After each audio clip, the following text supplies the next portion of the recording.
Hello friends, आपण शिकतोय chapter modern periodic table standard 11 lecture number आहे 9. आपण लास्ट लेक्चरमध्ये पिरियडिक प्रॉपर्टीज बघायला सुरुवात केली होती आणि लास्ट लेक्चरला अतिशय इम्पॉर्टंट पिरियडिक प्रॉपर्टी आपण बघितली होती, ती होती आयोनायझेशन एन्थाल्पी.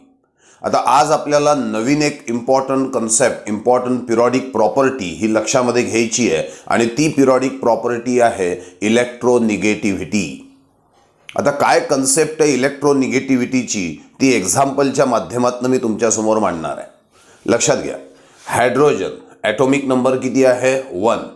हा हायड्रोजन जर का त्याचं इलेक्ट्रॉनिक कॉन्फिगरेशन 1 आहे म्हणजे याचा अर्थ तो अनस्टेबल आहे. मग त्याला नियरेस्ट इनर्ट गॅसचं इलेक्ट्रॉनिक कॉन्फिगरेशन पाहिजे. मग त्याचा नियरेस्ट इनर्ट गॅस कोण आहे? हेलियम. मग त्याला हेलियमसारखं इलेक्ट्रॉनिक कॉन्फिगरेशन पाहिजे. Helium atomic number 2, electronic configuration 2. आणि त्यामुळे हायड्रोजन हा एक इलेक्ट्रॉन गेन करण्याच्या तयारीमध्ये आहे.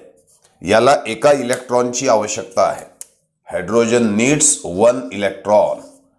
क्लोरीन 17 287 याचा नियरेस्ट इनर्ट गॅस आहे ॲरेगॉन 18 288. याला सुद्धा एका इलेक्ट्रॉनची आवश्यकता आहे. म्हणजे hydrogen needs 1 electron to complete the duplet. हायड्रोजनला एका इलेक्ट्रॉनची आवश्यकता आहे त्याचं ड्युप्लेट पूर्ण करण्यासाठी, हेलियमसारखं बनण्यासाठी, हेलियमसारखं स्टेबल बनण्यासाठी. तर क्लोरीन 17 याला एका इलेक्ट्रॉनची आवश्यकता आहे ॲरेगॉन 18 सारखं स्टेबल होण्यासाठी. मग आपल्याला दिसतंय की दोघांनाही एक एक इलेक्ट्रॉनची आवश्यकता आहे. मग when both the atom needs 1 electron then they shares to get stability. ज्यावेळी दोघांनाही इलेक्ट्रॉनची आवश्यकता असते त्यावेळेला ते शेअरिंग ऑफ इलेक्ट्रॉन करत असतात. कसं करतात शेअरिंग ऑफ इलेक्ट्रॉन? बघा, हायड्रोजन याचा हा एक इलेक्ट्रॉन स्टारच्या माध्यमातून आपण दाखवला आहे आणि क्लोरीनचे शेवटच्या ऑर्बिटमधले इलेक्ट्रॉन मी डॉटच्या माध्यमातून दाखवले. मग क्लोरीनच्या शेवटच्या ऑर्बिटमध्ये किती आहे? 1 2 3 4 5 6 7. हायड्रोजनच्या आउटरमोस्टमध्ये किती आहे? 1. मग hydrogen and chlorine both of them shares 1 electron each. दोघंही एक एक इलेक्ट्रॉन शेअर करतात. आता त्यामुळे काय झालं की हायड्रोजन याच्या सर्कलमध्ये जर का तुम्ही बघितलं तर 2 इलेक्ट्रॉन आहे, म्हणजे हायड्रोजनचं ड्युप्लेट पूर्ण झालेलं आहे. क्लोरीन जर का तुम्ही बघितला तर 2 आणि 2 4 आणि 2 6 आणि 2 8 त्याचा ऑक्टेट पूर्ण झालेला आहे. म्हणजे जेव्हा दोघांनाही इलेक्ट्रॉनची गरज असते तेव्हा ते शेअरिंग हा मार्ग निवडतात आणि शेअरिंगच्या माध्यमातून ते स्वतःला स्टॅबिलिटी मिळवून देत असतात. आता काय झालं, यामुळे हायड्रोजनचं ड्युप्लेट पूर्ण झालं, तो स्टेबल झाला. क्लोरीनचं ऑक्टेट पूर्ण झालं, तो पण स्टेबल झाला. आता आपल्या मनात काय विचार येतो की हायड्रोजन आणि क्लोरीन दोघांनीही प्रत्येकी एक एक इलेक्ट्रॉन शेअर केलाय, म्हणजे दोघांचीही भागीदारी ही सारखी आहे. मग जर का दोघांचीही भागीदारी सारखी आहे म्हणजे हे जे शेअर्ड इलेक्ट्रॉन्स आहेत, हे शेअर्ड इलेक्ट्रॉन दोघांपासूनही सारख्या अंतरावरती असायला पाहिजे, कारण दोघांचाही सारखा अधिकार त्यांच्यावरती आहे. बरोबर आहे? ही जी शेअर्ड इलेक्ट्रॉन पेअर आहे it must be at a equi distance from both of the nucleus. याच्या न्यूक्लियसपासून याच्या न्यूक्लियसपासून ही शेअर्ड इलेक्ट्रॉन पेअर सारख्या अंतरावर पाहिजे, कारण दोघांचा वाटा सारखा आहे, दोघांनीही एक एक इलेक्ट्रॉन शेअर केलेला आहे. पण प्रत्यक्षामध्ये असं दिसून आलेलं आहे की ही जी शेअर्ड इलेक्ट्रॉन पेअर आहे ही क्लोरीनकडे झुकल्याचं आपल्याला दिसून येतं. म्हणजे भागीदारी दोघांची ही सारखी होती, परंतु त्या ठिकाणी जास्त कब्जा कोणी करून ठेवला तर क्लोरीननी करून ठेवलेला आहे. क्लोरीननी जास्त स्वतःचं त्या ठिकाणी प्रभाव हा टाकल्याचं आपल्याला दिसतं. आणि त्यामुळे हे जे बॉन्डिंग इलेक्ट्रॉन्स आहे, हे जे शेअर्ड पेअर ऑफ इलेक्ट्रॉन्स आहे, जे आपल्याला वाटत होतं की दोघांच्या बरोबर मध्यभागी असायला पाहिजे, ते प्रत्यक्षामध्ये क्लोरीनकडे झुकल्याचं आपल्याला दिसून येत आहे. म्हणजे क्लोरीननी त्या शेअर्ड इलेक्ट्रॉन पेअरला स्वतःकडे ओढून घेतलेलं आहे. या क्लोरीननी त्या शेअर्ड इलेक्ट्रॉन पेअरला स्वतःकडे विड्रॉ करून घेतलेलं आहे. मग ही जी क्लोरीनची टेंडन्सी आहे to withdraw bonding electron towards itself, क्लोरीननी काय केलं, या बॉन्डिंग इलेक्ट्रॉनला स्वतःकडे विड्रॉ करून घेतलाय, स्वतःकडे ओढून घेतलेला आहे, तर ही इलेक्ट्रॉनला स्वतःकडे ओढून घेण्याची ही जी काही टेंडन्सी आहे, ही जी काही प्रवृत्ती आहे, ही जी काही प्रॉपर्टी आहे, त्यालाच आपण म्हणत असतो इलेक्ट्रोनिगेटिव्हिटी.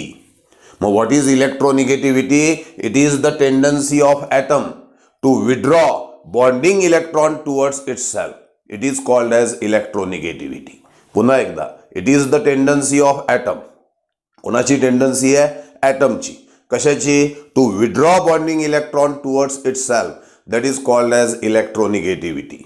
आता इलेक्ट्रॉन स्वतःकडे ओढून घ्यायचे. जर का आपण विचार केला मेटल आणि नॉन मेटल, तर metal ready to lose electron, घेऊन जा इलेक्ट्रॉन, त्याच्याकरता मेटल तयार आहे. पण नॉन मेटल येऊ द्या इलेक्ट्रॉन, ते विड्रॉ करायला तयार आहे. म्हणजे याचा अर्थ electronegativity is a property of non metal. Electronegativity कोणाची प्रॉपर्टी आहे? तर नॉन मेटलची प्रॉपर्टी आहे. आतापर्यंत 2 वाक्य सांगितले मी. पहिला मुद्दा definition. It is the tendency of atom to withdraw bonding electron towards itself is called as electronegativity, and as here electrons are withdrawn, that's why electronegativity is a property of non-metal and not of metal. Electronegativity ही non मेटलची property आहे. हा एक मुद्दा आपण इथे लक्षात घेतला पाहिजे. आता या इलेक्ट्रोनिगेटिव्हिटीचं ग्रुप आणि पिरियडमध्ये काय होतं, इलेक्ट्रोनिगेटिव्हिटी ग्रुप आणि पिरियडमध्ये कशी बदलत जाते, हे आपल्याला आता लक्षामध्ये घ्यायचं आहे. तर variation of electronegativity in group हे पहिले आपण लक्षामध्ये घेऊ. त्यासाठी आपण ग्रुप ठरवला आहे. हॅलोजन ग्रुपवरती आपण तो अभ्यास करत असतो. मग आता हॅलोजनविषयी काय सांगता येईल तुम्हाला सांगा. पहिले तर आपण डेफिनेशन पाहून घेऊ.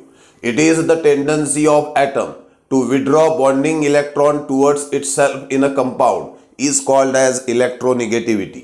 Electronegativity is a property of non metal. बरोबर.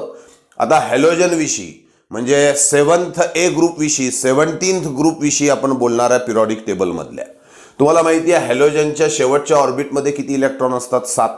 म्हणजे त्यांना स्टेबल होण्यासाठी एका इलेक्ट्रॉनची आवश्यकता असते आणि त्यामुळे त्यांची मुळात प्रवृत्तीच आहे इलेक्ट्रॉनला स्वतःकडे ओढून घेण्याची. म्हणजे tendency to withdraw electron to complete the octet. स्वतःचं ऑक्टेट पूर्ण करण्यासाठी कसे इलेक्ट्रॉन स्वतःकडे ओढता येतील ही प्रवृत्ती हॅलोजनची असते आणि त्यामुळे all the halogen are highly electronegative. सगळे हॅलोजन हे हायली इलेक्ट्रोनिगेटिव्ह आहे. आता हे कळलं की फ्लोरीन, क्लोरीन, ब्रोमीन, आयोडीन हे हायली इलेक्ट्रोनिगेटिव्ह आहे. पण त्यांच्यात फ्लोरीन, क्लोरीन, ब्रोमीन, आयोडीन या चौघांची इलेक्ट्रोनिगेटिव्हिटी सारखी आहे की कमी जास्त आहे, तो मुद्दा आपल्याला बघायचा आहे. बघा, fluorine, chlorine, bromine, iodine in halogen while going from top to bottom, that is from fluorine to iodine, while going from top to bottom, that is from fluorine to iodine, it is found that atomic size increases. कारण या फ्लोरीनकडे 2 orbit आहे, याच्याकडे 3 आहे, याच्याकडे 4 आहे, याच्याकडे 5 आहे. आपण हातवारे असे करत असतो. Fluorine, chlorine, bromine, iodine. While going from top to bottom, atomic size increases. As the atomic size increases, naturally tendency of atom to withdraw electron decreases. का बरं? या ठिकाणी समजा आपण दाखवला हा फ्लोरीन 2 ऑर्बिट आहे, क्लोरीन 3 ऑर्बिट आहे, ब्रोमीन 4 ऑर्बिट आहे, आयोडीन 5 ऑर्बिट्स आहेत. बरोबर. आता काय आहे, हा न्यूक्लियस बाहेरच्याचा इलेक्ट्रॉन सहजपणे ओढेल कारण इथेच दुसऱ्याचा इलेक्ट्रॉन येणार. इथे न्यूक्लियस हा आतमध्ये खोलवर शिरलेला आहे. म्हणजे काय होत चाललेलं आहे की जो इनकमिंग इलेक्ट्रॉन आहे त्याला विड्रॉ करायचा आहे. आता काय होतं, इथे ॲटॉमिक साईज लहान असल्यामुळे या इनकमिंग इलेक्ट्रॉनला हा न्यूक्लियस सहजपणे ओढू शकतो. इथे त्या मानाने डिफिकल्टी जाईल कारण न्यूक्लियस आतमध्ये आहे, इनकमिंग इलेक्ट्रॉन दुसऱ्या ॲटमचा जरा बाहेर आहे. इथे अजून या इथल्या इलेक्ट्रॉनला ओढण्याचा प्रयत्न करायचा आहे. म्हणजे काय होत आहे, while going from top to bottom, that is from fluorine to iodine, as atomic size increases the tendency to withdraw the electron towards itself decreases. इलेक्ट्रॉनला स्वतःकडे ओढून घेण्याची ताकद कमी होत जाते, इलेक्ट्रॉनला स्वतःकडे ओढण्याची टेंडन्सी कमी होत जाते आणि त्यामुळे साहजिकच electronegativity decreases while going from top to bottom. Electronegativity कमी कमी झाल्याचं दिसून येईल. मग इलेक्ट्रोनिगेटिव्हिटी कमी कमी होते आहे याचा अर्थ सगळ्यात जास्त इलेक्ट्रोनिगेटिव्हिटी फ्लोरीनची आहे आणि सगळ्यात कमी इलेक्ट्रोनिगेटिव्हिटी आयोडीनची आहे. मी अमंग द हॅलोजन म्हणतोय, लक्षात घ्या. सगळ्या हॅलोजनची इलेक्ट्रोनिगेटिव्हिटी व्हॅल्यू हाय आहे, पण त्यांच्यात फ्लोरीनची सगळ्यात जास्त आहे आणि आयोडीनची तिथे कमी असल्याचं आपल्याला दिसत आहे. मग फ्लोरीनला एक रिलेटिव्ह व्हॅल्यू दिलेली आहे. The electronegativity value of fluorine is highest. सगळ्या एलिमेंट, जेवढे एलिमेंट तुम्हाला माहिती आहे त्या सगळ्या एलिमेंटमध्ये तुम्हाला फ्लोरीनची इलेक्ट्रोनिगेटिव्हिटी ही सगळ्यात जास्त असल्याचं दिसेल आणि ती इलेक्ट्रोनिगेटिव्हिटी व्हॅल्यू त्याला दिलेली आहे 4. किती दिलेली आहे? 4 एवढी व्हॅल्यू ही त्याला दिलेली आहे असं आपल्याला दिसून येतं. काय काय सांगितलं आतापर्यंत? हॅलोजन्समध्ये सगळ्यांकडे 7 इलेक्ट्रॉन आहे, त्यांना एका इलेक्ट्रॉनची अजून आवश्यकता आहे, त्यामुळे ते इलेक्ट्रॉन विड्रॉ करायला तयार आहे आणि त्यामुळे हॅलोजनची electronegativity value as compare to other element जास्त असल्याचं दिसून येतं. पण अमंग द हॅलोजन्स जर का आपण बघितलं तर while going from top to bottom atomic size increases, tendency to withdraw electron decreases, hence electronegativity decreases while going from top to bottom. Highest electronegativity is for fluorine and that value is 4. आणि halogen मध्ये कमी electronegativity कोणाची दिलेली आहे? तर आयोडीनची दिली आहे. हे आपण लक्षात घ्या. म्हणजे ओव्हरऑल काय? तर in group while going from top to bottom electronegativity value decreases. आता ग्रुप झालं. आता पिरियड मध्ये आपण बघू की काय होतं इलेक्ट्रोनिगेटिव्हिटीचं पिरियडमध्ये. मग पिरियड अभ्यासासाठी कोणता घेतलाय आपण? Third row. In third row element while going from sodium to chlorine, while going from sodium to chlorine that is while going from left to right, it is found that metallic property decreases and non-metallic property increases. मग आता non metallic property increases म्हणतोय. Electronegativity is a property of non metal आहे. Electronegativity कोणाची property आहे? Non मेटलची. मग while going from left to right as non metallic property increases, naturally electronegativity also increases while going from left to right. आणि त्यामुळे third row मध्ये क्लोरीनची electronegativity सगळ्यात जास्त आहे. थर्ड रो मध्ये क्लोरीनची इलेक्ट्रोनिगेटिव्हिटी सगळ्यात जास्त आहे. काय सांगाल पिरियडमध्ये? While going from left to right, कोणत्याही पिरियडमध्ये जा. While going from left to right metallic property decreases, non metallic property increases, and as non metallic property increases electronegativity also increases while going from left to right. This is about the periodic property and the name is electronegativity. समजतंय ना हे? Now the next periodic property is electron affinity. Nowadays it is called as electron gain enthalpy. आता आपल्याला electron gain enthalpy ही property लक्षात घ्यायची आहे. नावामध्ये समजतंय एन्थाल्पी म्हणजे energy. Electron gain enthalpy, electron gain केल्यावर बाहेर पडणारी एनर्जी म्हणजे इलेक्ट्रॉन गेन एन्थाल्पी. इलेक्ट्रॉनला गेन करत असताना जी एन्थाल्पी, जी एनर्जी रिलीज होते, बाहेर पडते, त्याला म्हटलं जातं इलेक्ट्रॉन गेन एन्थाल्पी. काय आहे कन्सेप्ट? उदाहरणाच्या माध्यमातून आपण लक्षात घेऊ. समजा आपण घेतला क्लोरीन 17. हा जो क्लोरीन 17 आहे त्याचं इलेक्ट्रॉनिक कॉन्फिगरेशन आहे 287. मग आता 287 जर का आहे तर हा घेतला त्याचा आपण न्यूक्लियस. मग हे पहिलं ऑर्बिट, हे दुसरं ऑर्बिट, हे तिसरं ऑर्बिट. पहिल्यामध्ये 2 इलेक्ट्रॉन आहे, दुसऱ्यामध्ये 8 आहे, तिसऱ्यामध्ये 7 आहे. 7 इलेक्ट्रॉन असल्यामुळे हा अनस्टेबल आहे. याला स्टेबल व्हायचं आहे. याला नियरेस्ट इनर्ट गॅस अरेगॉन सारखं व्हायचं आहे. याला अरेगॉनचं 288 हे इलेक्ट्रॉनिक कॉन्फिगरेशन मिळवायचं आहे. मग हा काय करतो? इलेक्ट्रॉन गेन करण्याचा प्रयत्न करतो. मग जेव्हा हा बाहेरच्या एखाद्या ॲटमकडनं इलेक्ट्रॉनला गेन करत असतो तेव्हा इलेक्ट्रॉनला गेन केल्यानंतर 7चे किती इलेक्ट्रॉन होतील? 8. आणि 7चे 8 इलेक्ट्रॉन झाले म्हणजे याचं इलेक्ट्रॉनिक कॉन्फिगरेशन होईल 288. आणि 288 झालं म्हणजे क्लोरीन झाला स्टेबल. आणि stability favours lowering of energy. लक्षात घ्या, जिथे कुठे स्टॅबिलिटी असेल तिथली एनर्जी कमी झाल्याचं दिसेल. मग 7चे 8 इलेक्ट्रॉन झाले म्हणजे क्लोरीन स्टेबल झाला. क्लोरीन स्टेबल झाला म्हणजे ही जी सिस्टीम आहे, हा जो क्लोरीन त्याला आपण सिस्टीम म्हणू, ज्याचा अभ्यास करतो त्याला सिस्टीम म्हणतात. मग ही जी सिस्टीम आहे ही सिस्टीम स्टेबल झाली. आता मग ही सिस्टीम जर का स्टेबल झाली तर it favours lowering of energy, म्हणजे यातनं एनर्जी रिलीज झाल्याचं आपल्याला दिसेल. आणि ही जी एनर्जी रिलीज होते आहे यालाच म्हटलं जातं इलेक्ट्रॉन गेन एन्थाल्पी. काय म्हणतात याला? Electron gain enthalpy. पुन्हा ऐका, क्लोरीन 17287, 7 इलेक्ट्रॉन असल्यामुळे हा अनस्टेबल आहे. याला स्टेबल होण्यासाठी 1 इलेक्ट्रॉनची गरज आहे. हा 1 इलेक्ट्रॉन तो दुसऱ्या ॲटमकडनं गेन करतो, विड्रॉ करून घेतो, ओढून घेतो आणि त्याचे 7चे किती इलेक्ट्रॉन होतात आउटरमोस्ट ऑर्बिटमध्ये? 8. म्हणजे तो स्टेबल होतो, म्हणजे ती सिस्टीम स्टेबल होते. आणि मी सांगितलं केमिस्ट्रीचा नियम आहे stability favours lowering of energy. त्यामुळे हा इलेक्ट्रॉन गेन करत असताना त्याला जेव्हा स्टॅबिलिटी मिळते तेव्हा त्या सिस्टीमची एनर्जी कमी होते. का? कारण त्या सिस्टीममधनं एनर्जी बाहेर पडते आणि ही जी काही बाहेर पडणारी एनर्जी आहे त्याला म्हणतात इलेक्ट्रॉन गेन एन्थाल्पी. सध्या वरवर डेफिनेशन सांगतो. It is the energy release when extra electron is added. है ना? जेव्हा एक्स्ट्रा इलेक्ट्रॉनला गेन केलं जातं, एक्स्ट्रा इलेक्ट्रॉनला ॲड केलं जातं, तेव्हा जी एनर्जी बाहेर पडते, जी एनर्जी रिलीज होते त्याला म्हटलं जातं इलेक्ट्रॉन गेन एन्थाल्पी. आता एक गोष्ट लक्ष द्या, इलेक्ट्रॉन गेन एन्थाल्पी काढत असताना काही अटी आहेत. पहिली अट, ज्याची इलेक्ट्रॉन गेन एन्थाल्पी तुम्ही काढता आहात तो फ्री स्टेटमध्ये पाहिजे, आयसोलेटेड पाहिजे, एकटा पाहिजे. दुसरा मुद्दा, तो गॅसियस स्टेटमध्ये पाहिजे. म्हणजे हा शब्द तुम्हाला लक्षामध्ये ठेवावा लागेल. आयसोलेटेड गॅसियस ॲटम तुम्हाला घ्यायचा आहे. बरं, त्यांनी इलेक्ट्रॉन गेन केला म्हणजे त्याचं रूपांतर तुम्हाला ॲनायनमध्ये झाल्याचं दिसेल. इलेक्ट्रॉन जर का लूज केला तर कॅटायन बनतो, जे आपण आयनायझेशन एन्थाल्पीच्या वेळेला बघितलंय.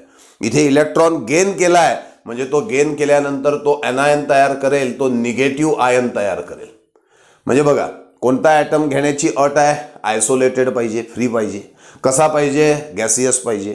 बरं, इलेक्ट्रॉन तो काय करणार आहे? ॲड करून घेणार आहे, स्वतःमध्ये गेन करणार आहे. त्यामुळे काय तयार होणार आहे? आयन. आणि या दरम्यान एनर्जी काय होणार आहे? रिलीज. आणि त्या रिलीज झालेल्या एनर्जीलाच काय म्हटलं जातं? Electron gain enthalpy. ऐका, पहिला मुद्दा, ॲटम कसा घेतला? Free isolated gaseous atom. याच्यामध्ये काय ॲड केलं आपण? Extra electron. Extra electron add केल्यामुळे तो काय बनला? ॲनायन. या दरम्यान त्यातनं एनर्जी काय होते? रिलीज. आणि त्या रिलीज होणाऱ्या एनर्जीला काय म्हणायचं? Electron gain enthalpy. Overall definition काय होईल? It is the energy released when extra electron is added into the isolated gaseous atom to form the anion, that is negative ion, is called as electron affinity or electron gain enthalpy. इथे electron gain करायचा आहे, electron स्वतःमध्ये add करून घ्यायचा आहे. मग gain करण्याची tendency मेटलची आहे का नॉन मेटलची आहे? तर नॉन मेटलची आहे. आणि त्यामुळे electron affinity is a property of non metal. Electron affinity कोणाची प्रॉपर्टी आहे? तर नॉन मेटलची प्रॉपर्टी आहे. हा मुद्दा आपण लक्षामध्ये घ्यायला पाहिजे. आता या इलेक्ट्रॉन गेन एन्थाल्पीचं ग्रुपमध्ये काय होतं आणि पिरियडमध्ये काय होतं हे आपल्याला लक्षामध्ये घ्यायचं आहे. पहिले एक काम करतो, पिरियडमध्ये काय होतं ते सांगतो, कारण लवकर येते. In third row, while going from left to right, metallic property decreases, non metallic property increases. Non-metallic property increases and that's why electron gain enthalpy also increases, because electron gain enthalpy is a property of non-metal. जर का non-metallic property वाढत चालली आहे तर electron gain enthalpy सुद्धा वाढत जाणार. म्हणजे थर्ड रो मध्ये क्लोरीनची नॉन मेटॅलिक प्रॉपर्टी सगळ्यात जास्त आहे, म्हणजे त्याची इलेक्ट्रोनिगेटिव्हिटी पण जास्त येईल आणि त्याची इलेक्ट्रॉन गेन एन्थाल्पी सुद्धा जास्त असल्याचं दिसून येईल. In third row, in period while going from left to right, as non-metallic property increases, electron gain enthalpy also increases. आता ग्रुपमध्ये काय होतं? ग्रुपमध्ये बघताना आपण हॅलोजनचा विचार करत असतो. हॅलोजनचा विचार करताना काय सांगाल की हॅलोजन सगळ्यांच्या आउटरमोस्ट ऑर्बिटमध्ये 7 इलेक्ट्रॉन आहे. म्हणजे सगळ्यांना स्टेबल होण्यासाठी एका इलेक्ट्रॉनची आवश्यकता आहे. सगळे स्वतःमध्ये इलेक्ट्रॉन ॲड करून घेतील आणि 7चे 8 झाले म्हणजे स्टेबल सिस्टीममध्ये त्यांचं रूपांतर होईल. स्टेबल सिस्टीममध्ये रूपांतर झालं म्हणजे त्यांच्यातनं एनर्जी रिलीज होईल आणि त्या रिलीज होणाऱ्या एनर्जीलाच आपण इलेक्ट्रॉन गेन एन्थाल्पी असं म्हणणार आहोत. आता अमंग द हॅलोजन्सचा जर का तुम्ही विचार केला तर while going from fluorine, chlorine, bromine, iodine, atomic size increases. 2 orbit, 3 orbit, बरोबर आहे ना, 4 orbit, 5 orbit, atomic size increases. As the atomic size increases, tendency to gain electron decreases. as tendency to gain electron decreases, the released energy also decreases, and as the released energy decreases, electron gain enthalpy also decreases while going from top to bottom. बघा sequence काय आहे. In halogen, as the atomic size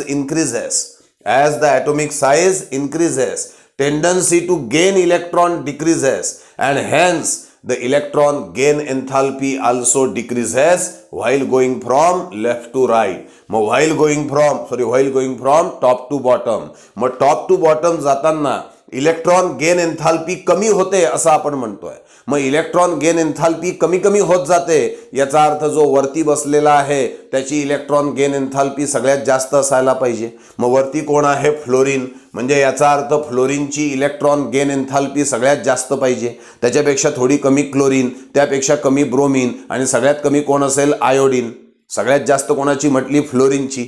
फ्लोरीनपेक्षा थोडी कमी कोणाची? Chlorine, मग bromine आणि मग iodine. पण प्रत्यक्षात जेव्हा ऑर्डर बघितल्या गेली तेव्हा ती तर विचित्र ऑर्डर दिसली. त्या ठिकाणी क्लोरीन, ब्रोमीन, आयोडीन अपेक्षेप्रमाणे की क्लोरीनची जास्त कोणापेक्षा? ब्रोमीन. ब्रोमीनची जास्त कोणापेक्षा? आयोडीन. म्हणजे सगळ्यात कमी आयोडीन, थोडी जास्त ब्रोमीन, थोडी जास्त क्लोरीन. पण आपली अपेक्षा होती क्लोरीनपेक्षा जास्त इलेक्ट्रॉन गेन एन्थाल्पी कोणाची असायला पाहिजे होती? फ्लोरीनची. पण नाही, प्रत्यक्षामध्ये फ्लोरीनची इलेक्ट्रॉन गेन एन्थाल्पी क्लोरीनपेक्षा कमी आहे. म्हणजे या हॅलोजन्समध्ये हा MCQचा प्रश्न बनतो जिथे एक्सेप्शन आहे. कोणाची इलेक्ट्रॉन गेन एन्थाल्पी जास्त आहे? जर का या ट्रेंडकडे बघितलं असतं, या वाक्याकडे बघितलं असतं की due to increase in atomic size electron gain enthalpy decreases, एवढंच वाक्य जो डोक्यामध्ये ठेवेल तो सांगेल अरे फ्लोरीनचा ॲटॉमिक साईज सगळ्यात लहान आहे, मग त्याची इलेक्ट्रॉन गेन एन्थाल्पी सगळ्यात जास्त असायला पाहिजे. पण नाही, फ्लोरीनची इलेक्ट्रॉन गेन एन्थाल्पी कोणापेक्षा कमी आहे? क्लोरीन. म्हणजे हॅलोजन्समध्ये सगळ्यात जास्त इलेक्ट्रॉन गेन एन्थाल्पी कोणाची आहे? तर क्लोरीनची आहे.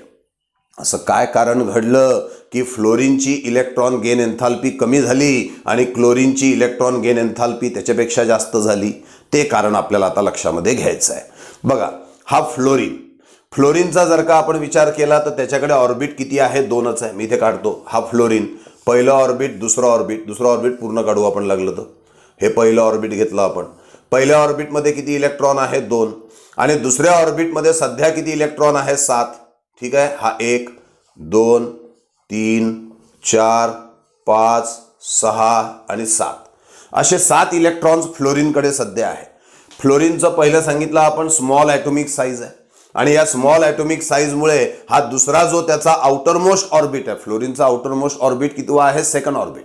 तर हे जे सेकंड ऑर्बिट आहे त्याचा सर्कम्फरन्स लहान आहे. समजतं ना? सर्कम्फरन्स, परीघ म्हणतात त्याला मराठीत. तर त्याचा सर्कम्फरन्स हा लहान आहे, आणि या लहानशा सर्कम्फरन्समध्ये सध्याला 7 इलेक्ट्रॉन्स आहेत. साहजिकच सर्कम्फरन्स लहान असल्यामुळे हे इलेक्ट्रॉन एकमेकाच्या तसे जवळजवळ आहे. आता आपल्याला काय आहे? एक इलेक्ट्रॉन अजून ऍड होणार आहे याच्यामध्ये. एक इलेक्ट्रॉन अजून ऍड होणार आहे म्हणजे 7चे किती होतील? 8. साहजिकच हे इलेक्ट्रॉन अजून जवळ आल्याचं तुम्हाला दिसेल, है ना? हे एकमेकाला ऍडजस्ट करतात, सगळे सारख्या अंतरावर असतात. हे इलेक्ट्रॉन अजून जवळ आल्याचं दिसेल. पहिले तर काय सांगितलंय? फ्लोरीनचा ॲटॉमिक साईज लहान आहे, त्याचं दुसरं ऑर्बिट हे आउटरमोस्ट ऑर्बिट आहे, आणि या त्याचा दुसऱ्या ऑर्बिटचा सर्कम्फरन्स, दुसऱ्या ऑर्बिटचा परीघ अतिशय कमी आहे. आणि या लहानशा सर्कम्फरन्समध्ये आधीच त्याच्याकडे 7 इलेक्ट्रॉन होते जे अतिशय एकमेकाच्या जवळजवळ होते. त्यामध्ये एक इलेक्ट्रॉन अजून ऍड झाला, त्यामुळे 7चे झाले 8. ते इलेक्ट्रॉन अजून जवळ आल्याचं आपल्याला दिसेल. नो डाऊट 7चे 8 इलेक्ट्रॉन झाल्यामुळे फ्लोरीन जो आहे हा स्टेबल झाला, म्हणजे ही स्टेबल सिस्टीम बनलेली आहे. त्यामुळे यातनं एनर्जी रिलीज होणारच आहे. आता एनर्जी रिलीज होणारच आहे, पण तुलनेनी रिलेटिव्हली ही एनर्जी लेस रिलीज झाल्याचं आपल्याला दिसतं.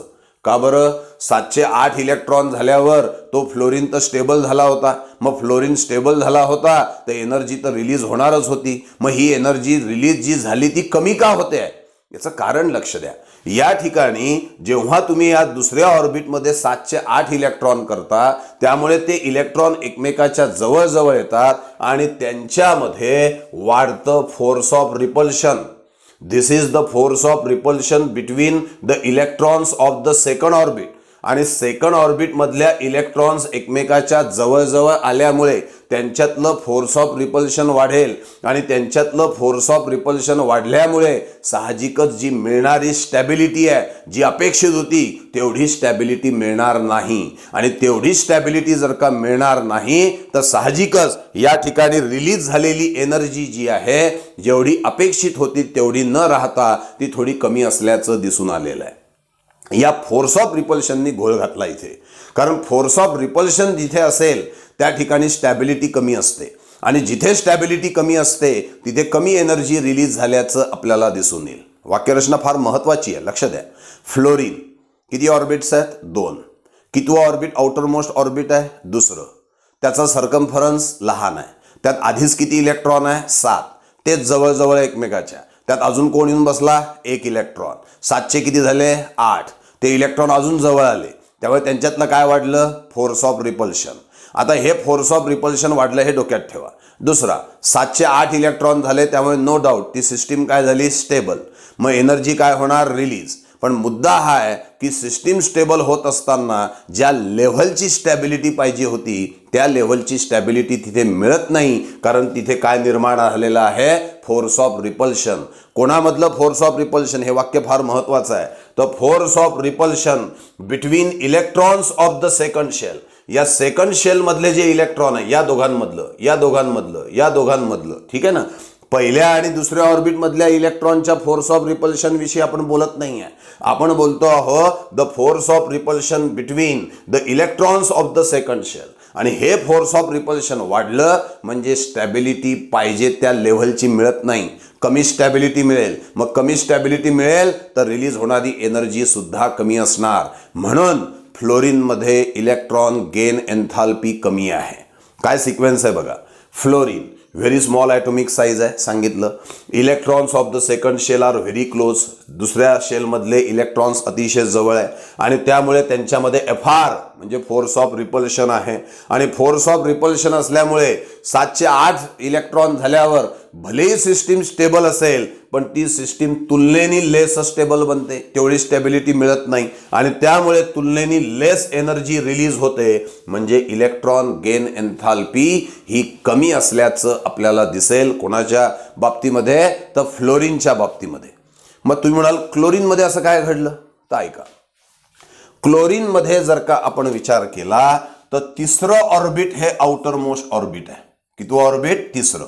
बघा, हा समजा क्लोरीनचा न्यूक्लियस घेतला. हे क्लोरीनचं पहिलं ऑर्बिट ज्याच्यामध्ये 2 इलेक्ट्रॉन आहे. हे क्लोरीनचं दुसरं ऑर्बिट ज्याच्यामध्ये 8 इलेक्ट्रॉन आहे आणि क्लोरीनच्या तिसऱ्या ऑर्बिटमध्ये 7 इलेक्ट्रॉन आहे. दाखवू आपण. 1 2 3 4 5 6 7. काय दिसतंय तुम्हाला? क्लोरीनमध्ये तिसरं ऑर्बिट हे आउटर मोस्ट ऑर्बिट आहे.